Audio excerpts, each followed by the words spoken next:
Okay, good afternoon, everyone. Welcome all to this absolutely fascinating chartered banker-led session today, where we are going to examine and explore ESG frameworks in a very evolving, I think, finance environment, it's fair to say.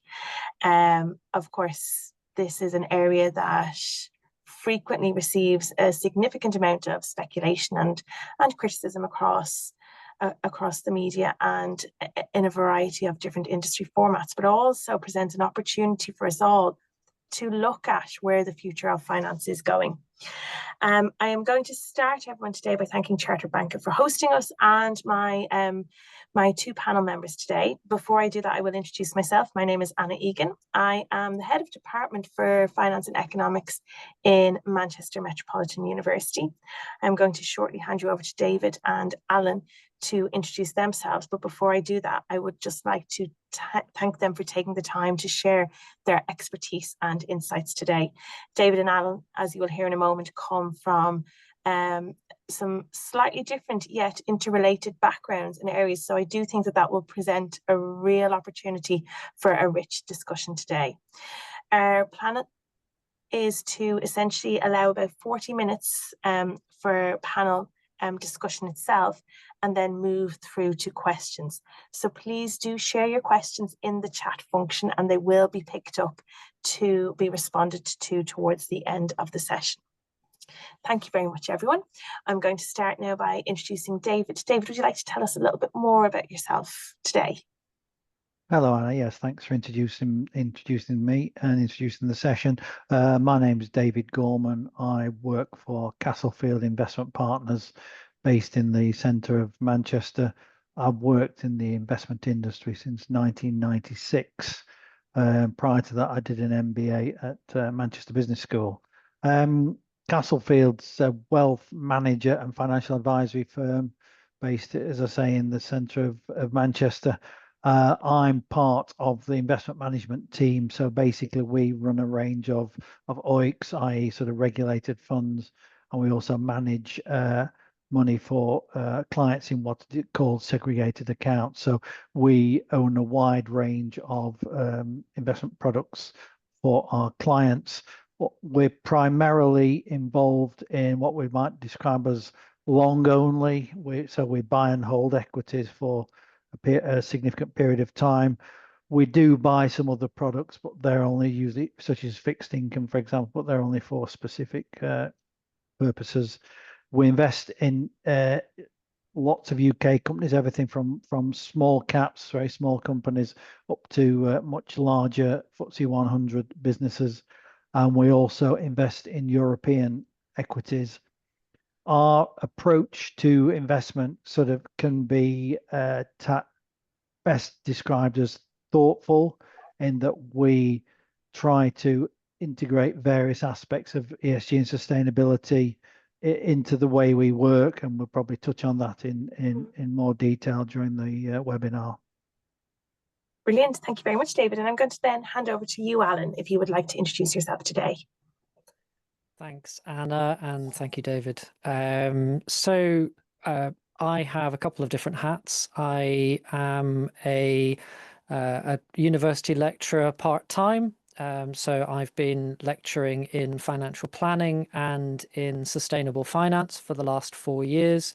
And I'm a member of Anna's team at Manchester Metropolitan University, where I have some part-time lecturing, tutoring work that I do there. And I also run a small consultancy business working with financial planning firms, where I support them with their sustainability and their financial services compliance development. So building on both the sustainable and compliance side. I was lucky enough to do a MSc with Manchester Metropolitan a couple of years ago. So I was on the their financial planning MSc, which was greatly enjoyable. I did my MSc focused on responsible and ethical investing, and the motivations behind that.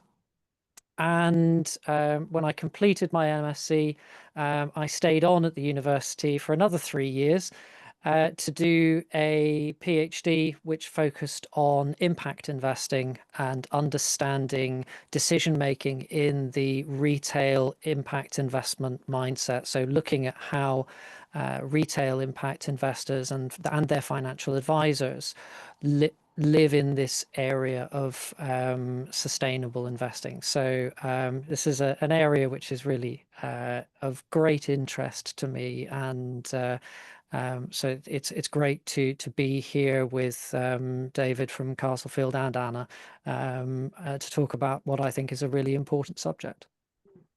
Completely agree on, absolutely. And thank you both for sharing that intro.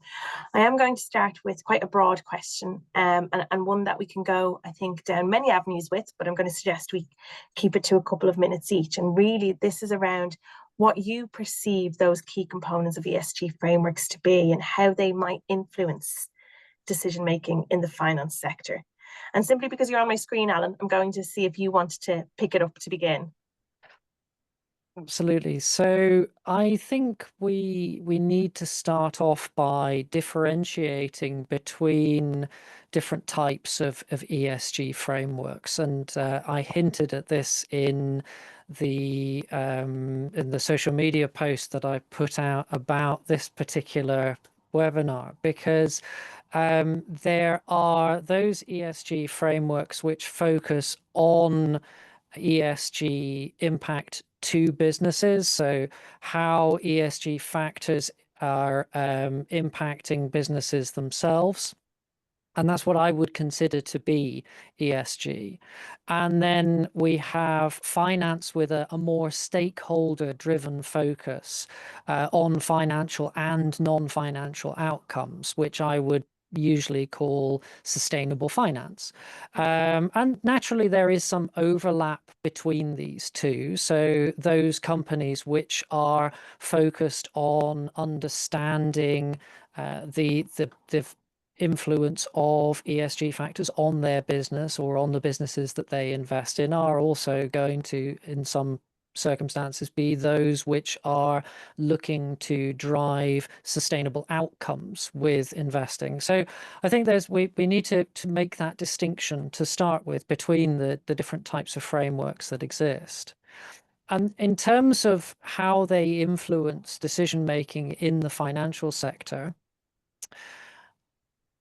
there's different layers, different levels of influence that these factors are going to have. So from a risk perspective, in the insurance and risk world, so we look at the work that's been done by the Faculty of Actuaries and research like that.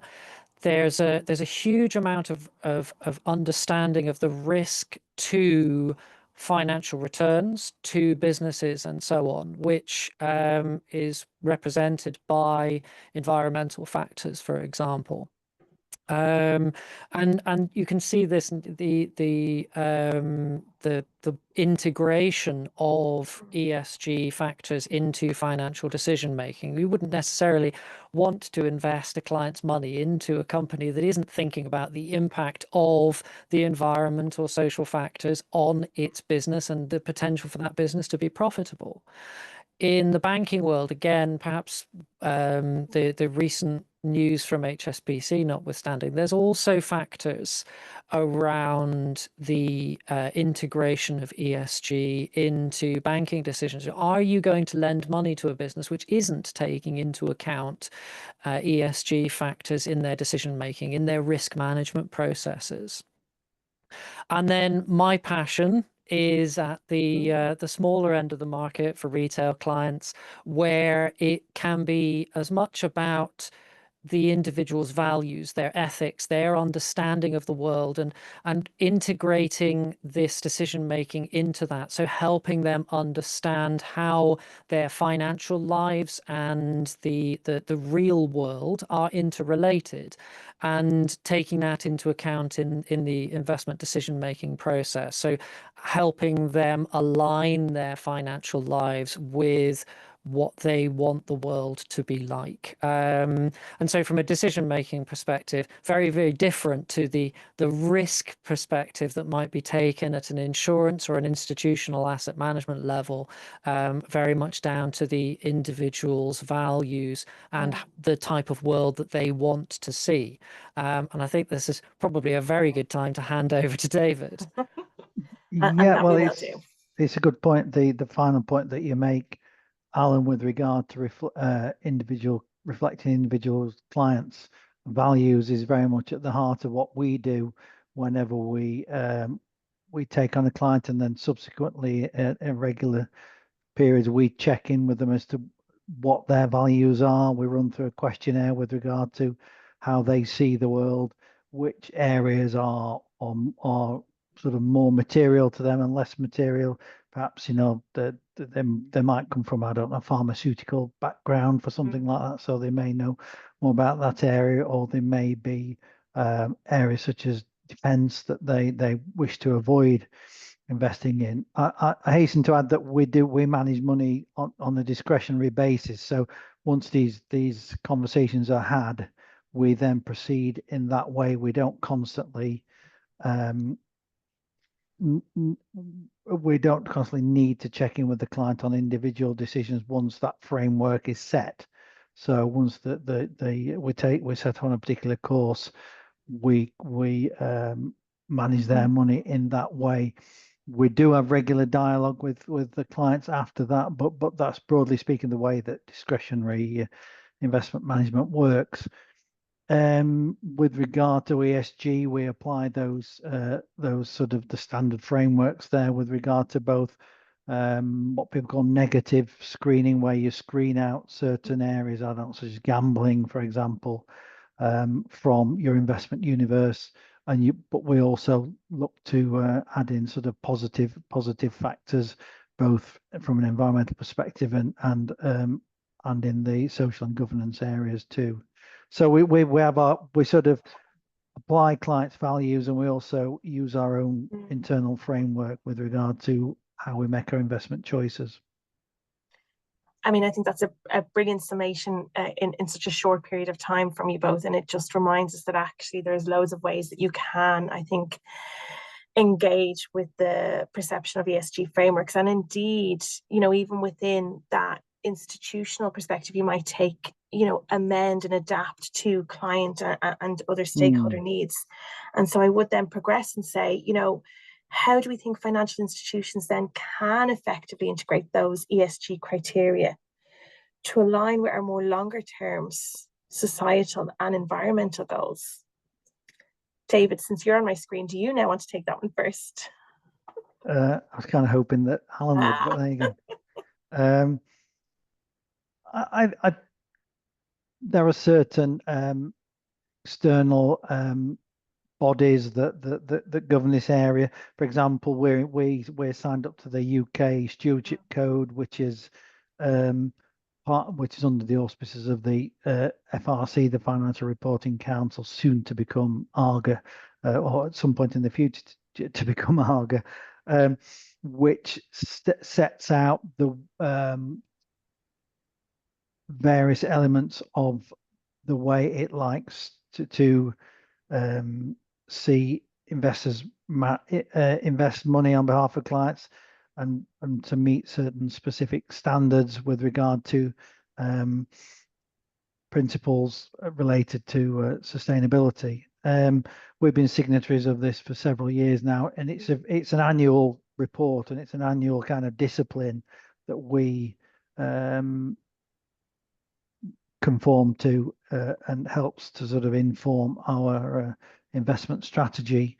Other than that, there are other areas such as the Financial Conduct Authority has brought out different regulations and different sustainability labels, etc., that the investment industry more widely is seeking to adhere to. Brilliant. I think that is a really helpful kind of initial insight. Alan, have you got anything that you would add?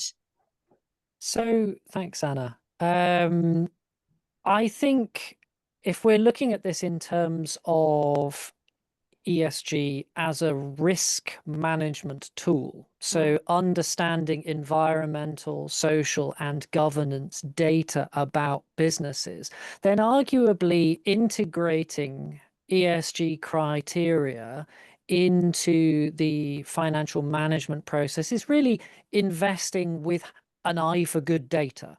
If you're a larger listed company, you already have to report on sustainability data.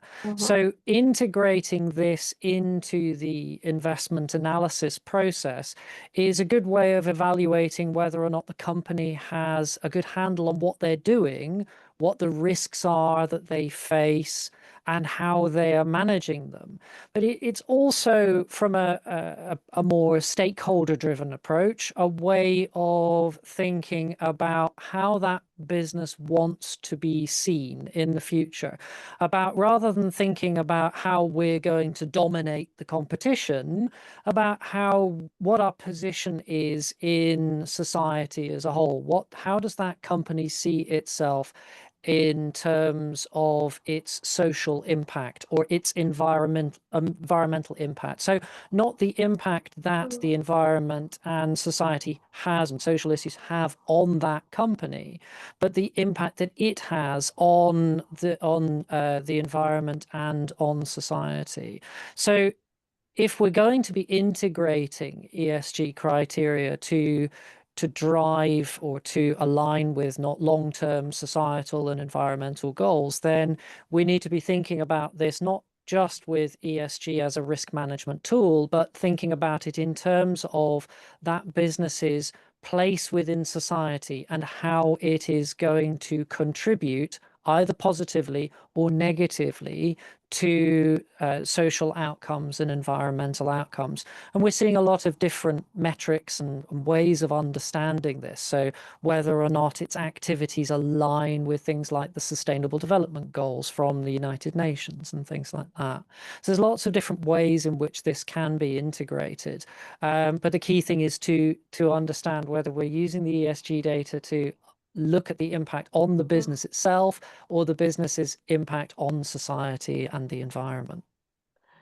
I think, again, some really illuminating answers, but I'm going to ask a bit of a follow-up on that. And I just wonder if either of you have any thoughts or views on this, because in each instance, kind of, David, you've referenced the Financial Conduct Authority and kind of, the landscape and structures that they work within in terms of providing, I think, a mechanism for assessing a position. You've got, Alan, you've mentioned the volume of data that larger companies in particular have already access to and have shaped in some form of analysis as well.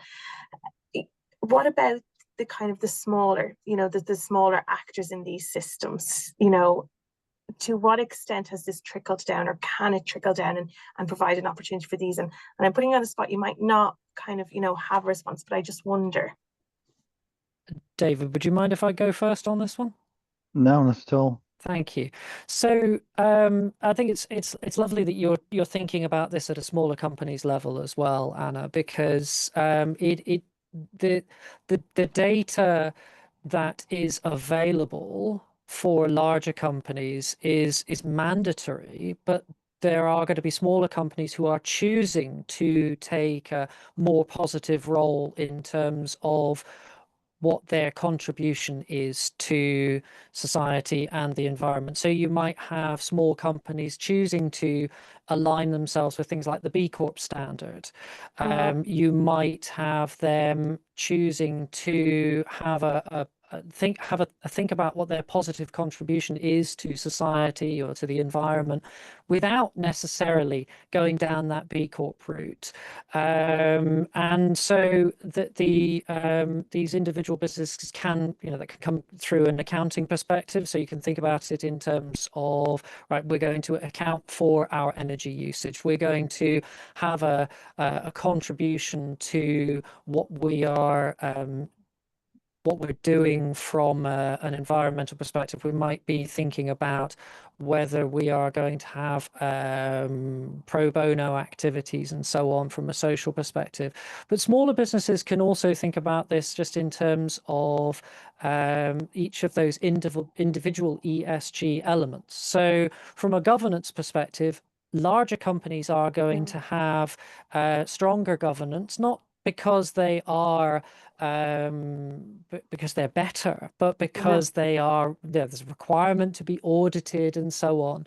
But smaller companies are nimble. They have the ability to contribute to society in different ways. They aren't the super tankers that large companies are, and they can adapt to changing circumstances. So they can have individuals can have very strong influence within smaller businesses over diversity and inclusion policies, pay policies and things like that. They can have a positive contribution to how that business interacts from an environmental perspective as well, and energy usage and technology usage and things like that. So there's lots of things that can be done on a at a smaller company level, and from a financial institution. So those financial institutions, we have you can have a finance company that's just one person effectively. So you know we talk about it as financial institutions, but you have regulated entities, financial advisors and so on, might be one or two people in an office, right up to thousands of people across the country. So there's lots of different ways that these smaller businesses can contribute positively to sustainability. And from a financial advice perspective, that can be about integrating sustainability into that financial advice process and giving clients a better voice, rather than just thinking about what they can do within their business, but how they can ensure that their clients are that the client's money is being managed in a way which aligns with a sustainable future. So perhaps a long answer, but hopefully it fills in some of those blanks you were looking for. Yeah, absolutely. I think that was very illuminating. David, is there anything you'd like to add? Or yeah. I mean, obviously most people in the UK work in SMEs of various kinds. I can only speak for the sort of listed companies that we know. We, in our fund, we have, let's say, ballpark 30 companies. The challenge that a lot of SMEs face, or listed smaller companies face, is one of resource, in that their chief executive and their chief financial officer or finance director do their own investor relations, and they do their own ESG and sustainability work. It's not like I don't know, Unilever, for example, who has an entire team doing this. The CEO is doing this in a lot of smaller companies, and so they do have that resource challenge, both at board level and within what we hope is a tightly run smaller business, so that they can't necessarily always do the grunt work of measuring emissions, etc. So that is an understandable challenge. The other area that relates to listed smaller companies is the fact that they often adhere to a different code, which is the QCA code rather than the FRC stewardship code. And the QCA code, which is specifically for smaller companies, is a bit more light touch. So they don't necessarily have to report in the same way. I think a lot of the small businesses that we own are trying to do the right thing, but often it's a resource challenge as to why there is an information gap in this area or that area. Yeah, I think that actually is a really nice addition to Alan's point, because essentially it is that issue of having a little bit more agility than maybe some of the larger listed companies, but equally being constrained by having to essentially hold a number of titles and engage in a number of areas. I will progress now onto a kind of a question that I'm sure, if I don't ask, will make its way into the chat at some point. And do send your questions in, everyone. I can see some trickling in. We will pick them up towards the end. But this really is around the extent to which financial institutions can mitigate against the risks of greenwashing while trying to ensure and demonstrate transparency around their ESG claims. And I do think this is particularly relevant to financial institutions, given some of the media attention that they have received in recent years around this area. Does anybody want to give that a first stab? I can have a go at that if you like. Thanks. I think in some ways it depends. There's been quite a lot of disingenuity about this. They've been disingenuous about it. Some investment houses in that their approach perhaps might be we will own shares in, let's say, Shell. On the basis that Shell is a big investor in green energy, because the numbers are very large. Yeah. But equally, most of their revenue is still derived from extractive industries. And the approach of these investment houses is that we're trying to engage with them on the oil and gas point, and in the meantime, we want to applaud their investment in solar or wind energy, which is an argument. It's not the one that perhaps we share, but it is an argument and it is a strategy. I think the other area with regard to greenwash more generally is the fact that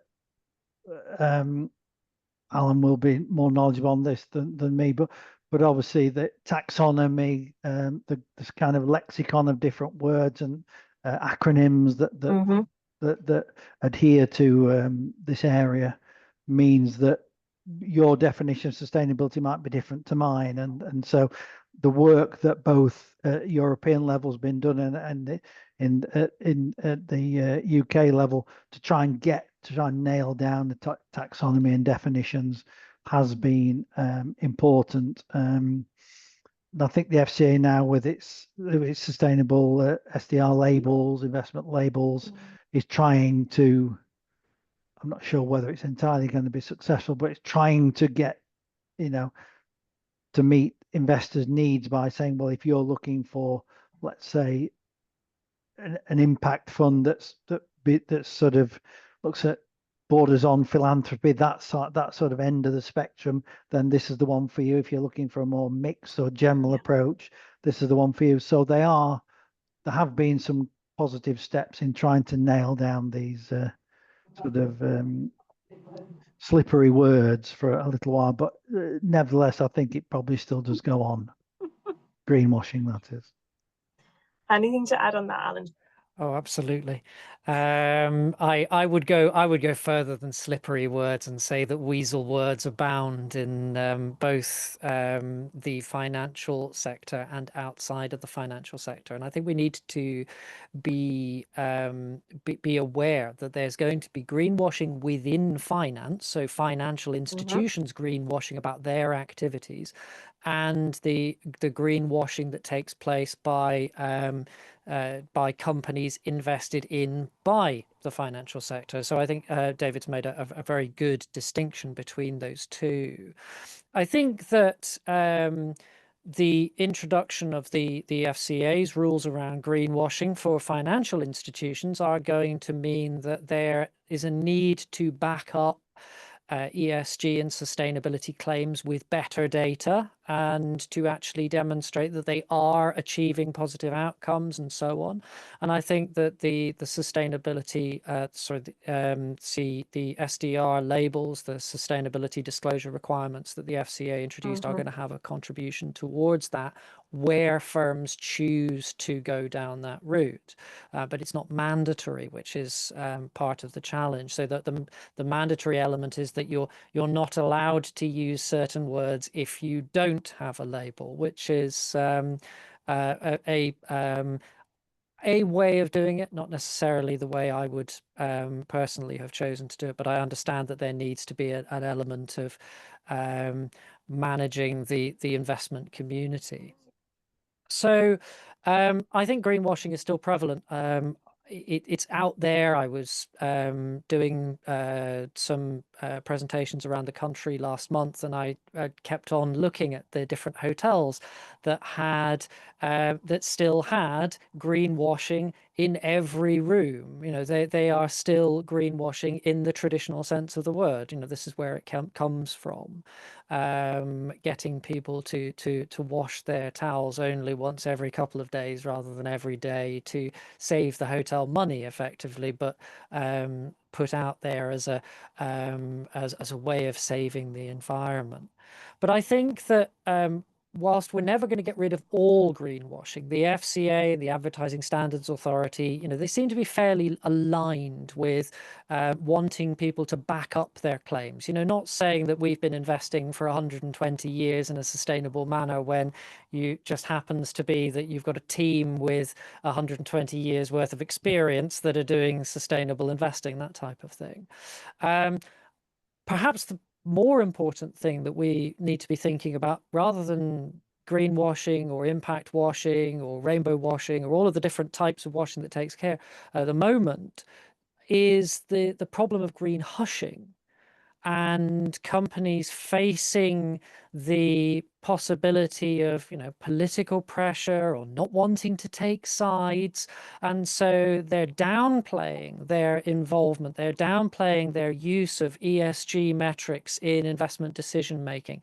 They're downplaying their diversity and inclusion policies and so on in order to appeal to particular elements of the political spectrum, which is perhaps taking away some of the attention that needs to be put on those businesses that still need to make more positive contributions to environmental or social factors. So I think that's the thing that I would like to add to this, really, is that the need not just to be thinking about greenwashing, but also about the impact that green hushing could have on businesses who think that, oh, that's all right, this is going away, we can continue doing what we wanted to do, what we've always been doing, and we don't need to think about diversity and inclusion and equality and social issues and so on. I think that brings us really to I mean, I think it's an excellent point, and it's not something I think anyone would have expected to be considering 5 years ago, but of course now is very, very much part of that focus on the future of ESG. But it does bring us then to the question around, you know, are there any further challenges, you know, and potentially opportunities as well that are associated with the evolving ESG landscape for financial institutions? One thing I'd probably like to drag us back to an extent is the S and the G of ESG, which in the public mind, ESG generally means environment and green and that kind of thing. But there are these other elements that we look at, and Alan's referenced these a little already.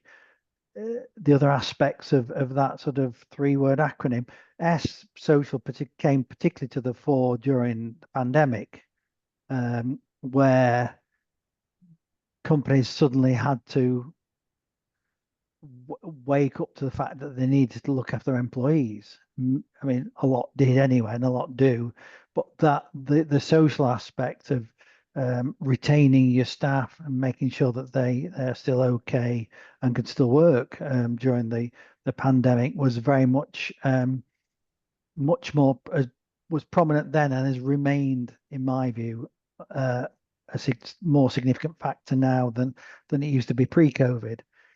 And obviously on the governance side, we've talked about a little bit about diversity and percentages and etc. And they become far more important of late.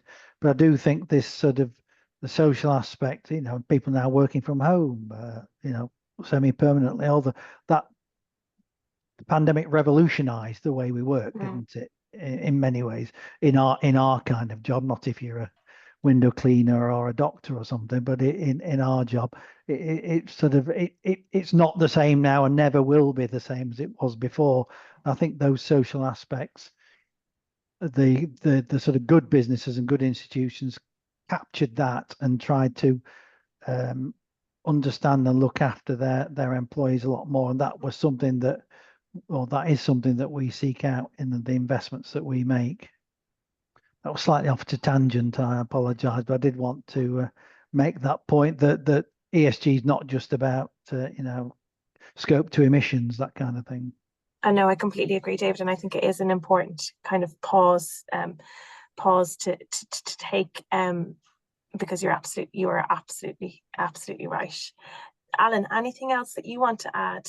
So I think what David has highlighted is one of the challenges of the discussion of ESG, that there's a lot of people talking about the E, but not necessarily about the social and the governance components. I mean, to the extent that at the time of the COP in Glasgow, there were people saying that the S in ESG should be renamed not social but sustainable. It should be environmental, sustainable, and governance. And I think that misses the whole point.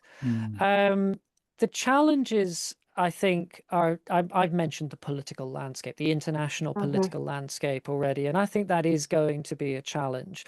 I think one of the challenges, again, is the need to settle on certain definitions that are acceptable to a wide range of participants. The problem is that even within the small group of people that I was speaking to as part of my research, nobody had the same definition. I'm sure if we interviewed just the three of us on this call, we would have some slightly subtle differences on our understanding of certain terms. That's always going to be a challenge, and it's not something that can be quite so easily pinned down as other financial services terms and factors.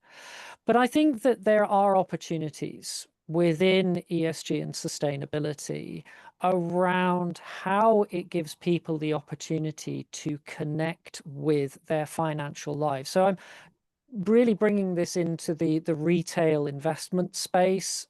It's the space that David's company works in, but also with the financial advisors that I work with, that it provides the opportunity for investors, for retail investors, for normal people to connect with their financial lives in a very different way than just being something which provides them with a pension income or capital that they need for whatever purpose that they have. It allows them to connect with their investments in a different way, whether that's through an ethical lens or a sustainable lens or an impact lens. It allows those clients to really connect with and understand their investments in a different way and how their money is contributing to society and to the environment, both positively and negatively. I mean, I think that combination is absolutely brilliant. And I think it is so interesting to look at ESG and how we would all define it. I completely agree with you, Alan. I think we would all, have slightly different interpretations, and that can get much broader as you expand outside of this trio. And I think if you look at the E, the S, and the G, 20 years ago, the focus was very much on the G aspect of this and what a good board of directors looked like. What was your ratio of non-exec to exec and similar, and it will be interesting to see how we continue to evolve and balance and equally prioritize some of these aspects at different points in time. And because you've mentioned there as well, I think, Alan, that point about how it gives those retail investors something to engage with in relation to their their financial decision making outside of just this is contributing to my pension. I would ask a question around stakeholder engagement and ask you both what strategies we do think that financial institutions can adopt to enhance stakeholder engagement and perhaps then corporate reputation through these ESG initiatives. I think to some extent you've drawn out some points here, But I think it is such an important question in this landscape, as there are so many conflicting views and voices around how we should be engaging with ESG. And so I wonder if either of you wanted to tackle that. I'm quite happy to go, but David, do you want to go Okay, first? no, go ahead, Alan. Thank you.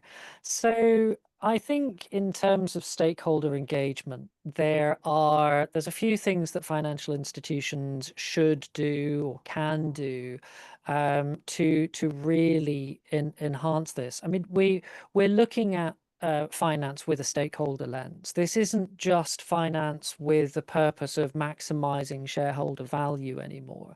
This is very much in the finance 2.0 or finance 3.0 approach, the idea of real stakeholder engagement. And that's not just the stakeholders of the finance business, but the stakeholders being society at large.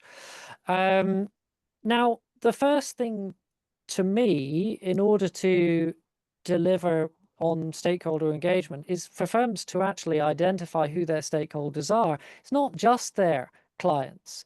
They need to be thinking about the suppliers that they work with. They need to be thinking about their staff. They need to be thinking about their wider professional communities, and all of the other stakeholders that they have, and engage with them. And find out actually how they can contribute positively to the needs of these different stakeholders. You're not going to get that if you don't actually have an engagement. So through interactions with professional bodies like the Chartered Bankers Institute and the other professional bodies in the sector, that's a key way of understanding a certain aspect of the stakeholders that you have. But I also think that in order to engage with stakeholders, whether they're your clients or whoever they are, you need to really give some information what it is that you do, how this relates to them. So let's taking a financial planning business as an example.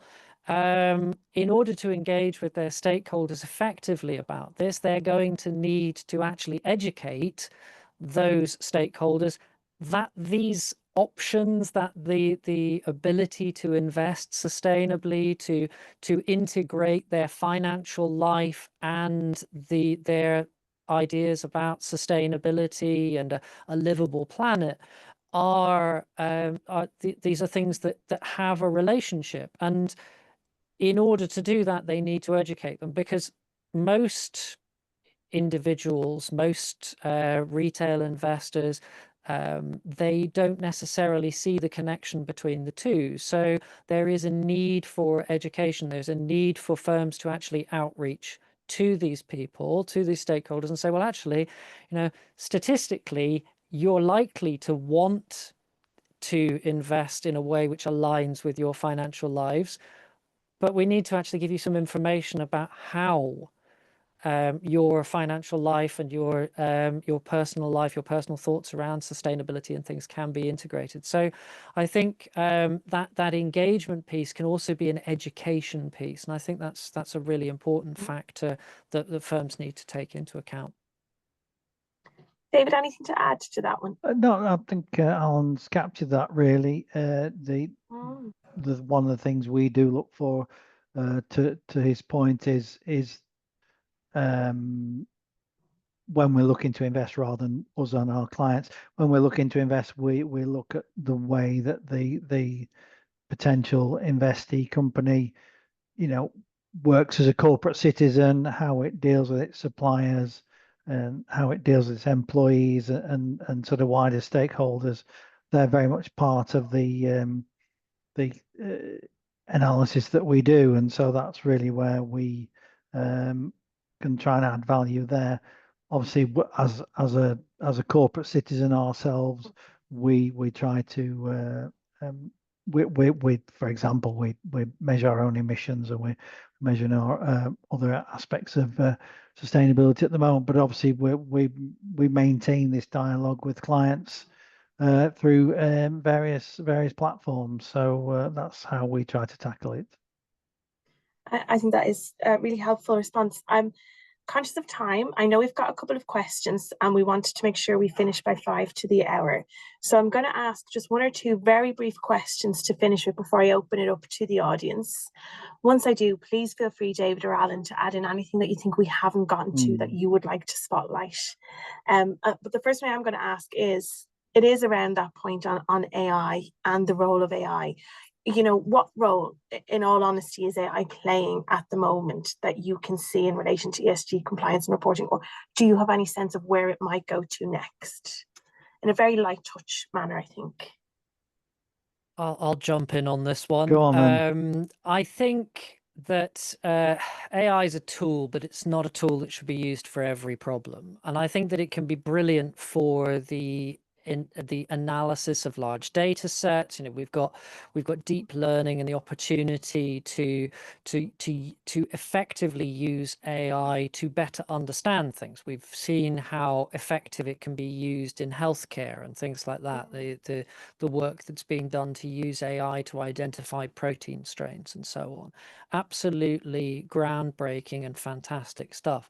But at the same time, I've seen AI being used to manage sustainable or carbon neutral portfolios, which I find a little bit contradictory given the data consumption, water consumption from AI. So I think we need to be we need to be looking at it critically in the same way that we do with everything. We need to be thinking critically about whether this is the right place to be using AI. Yes, we can use it for our data analysis. We can use it to support our analysis of ESG and sustainability data. But I think we also need to be reasonable about how we use it and make sure that we're not just using it for its own sake in the management of ESG and sustainability related investments and so on. Thanks very much, Alan. David, have you got anything to add? AI is all around us anyway, isn't it, at the moment? To Alan's specific points, it is very useful for managing large amounts of possibly unstructured data. For example, from an analyst perspective, looking at company annual reports, you might ask AI to search for the frequency of certain words, etc. I know that's very basic AI stuff, but it's helpful for us as a tool as an analyst, and it also helps you sort of save time with when you're trying to search for data on let's say a new company that you're looking at, or company's approach to ESG. So it's a very useful tool. It's kind of all, it's, you know, in lots of our daily interactions, it's already there. But to Alan's point, yeah, it'd be used carefully, I would say. Absolutely. I think that's it. It really needs to be very well considered in any integration and adoption. I'm going to go to my last question now and just ask you both very briefly how professional qualifications can support finance professionals in building that knowledge and confidence as we move into this changing landscape. Well, I did the chartered banker. It was the green finance certificate when I did it a few years ago. I think it's changed its name a couple of times since then. And I also did the CFA sustainability exam as well. So I found them very useful, although albeit at my age, it's quite hard work to remember anything really. Got hard to remember what you're doing this morning, but yeah, there you go. But I think in this area where there are things such as taxonomy and definitions, it's useful. It's a useful grounding, and it also helps you then apply that knowledge more specifically in your job with regard to certain analytical frameworks you can use. So I think there's definitely a place for them. Brilliant. Alan, anything to add on that? I would say, I've done some specialist qualifications, professional qualifications in this area as well. I would like to see professional qualifications integrate this at a deep level. So rather than it being standalone papers, I think there's always going to be a need for standalone papers for people who really want to be specialists in this area. But I think it's going to be increasingly important. It's already important, but I think it's going to be increasingly important for it to be a core part of the syllabus for all professional qualifications, how this relates to investing, how this relates to regulation, and so on. So I think it's going to be really, really important from a financial planning and from an investment management perspective that we promote this in the syllabi that are being put out by professional bodies for their qualifications. Brilliant. Thank you both very much. I am going to move to, we've had some questions through today, and I'm only, as I said, everyone going to take the next 5 minutes to pick these up, and then we are going to hard finish at 5 to as we move on to further further meetings. I'm going to start with the first that came in today. How can CFOs or finance teams take more ownership of ESG beyond just reporting?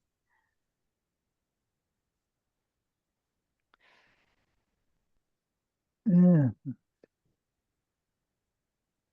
That's think an probably, interesting one.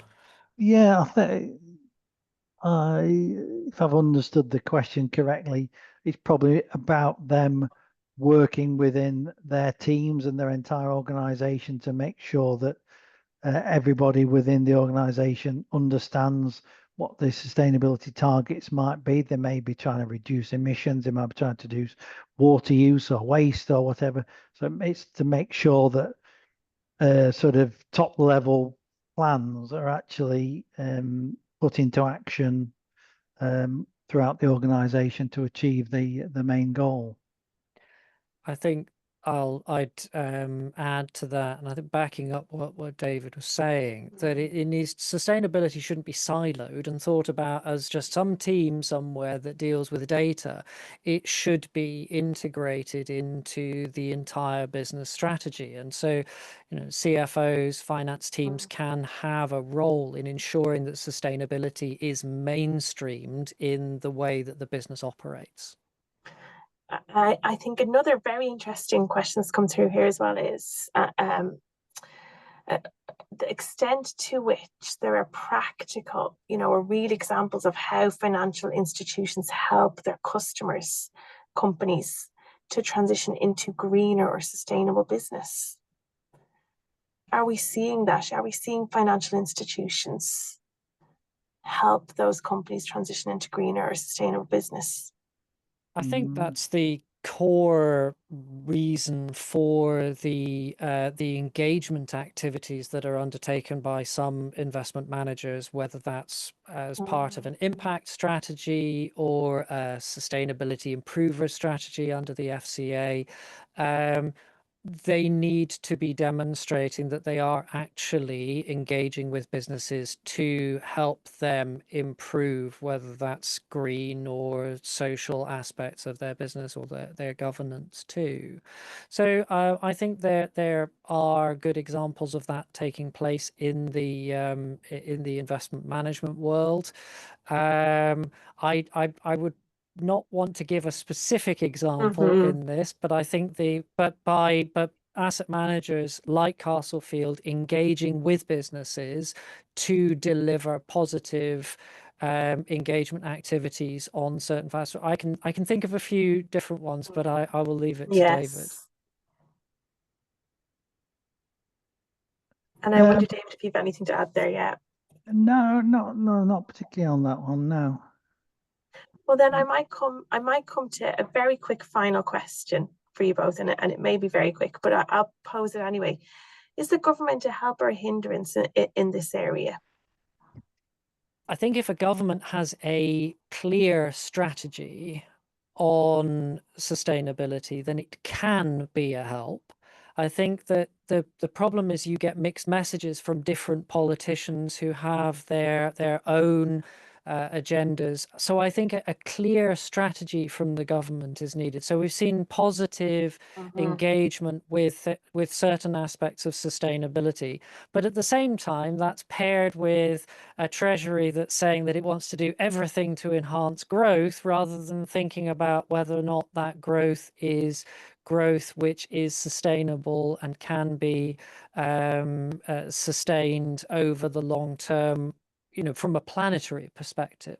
So from my perspective, I think the government can be a help, but I think it needs to have a strong overall demonstration of this is the direction of travel, this is the way we want society to go, and that needs to have buy-in across all government departments.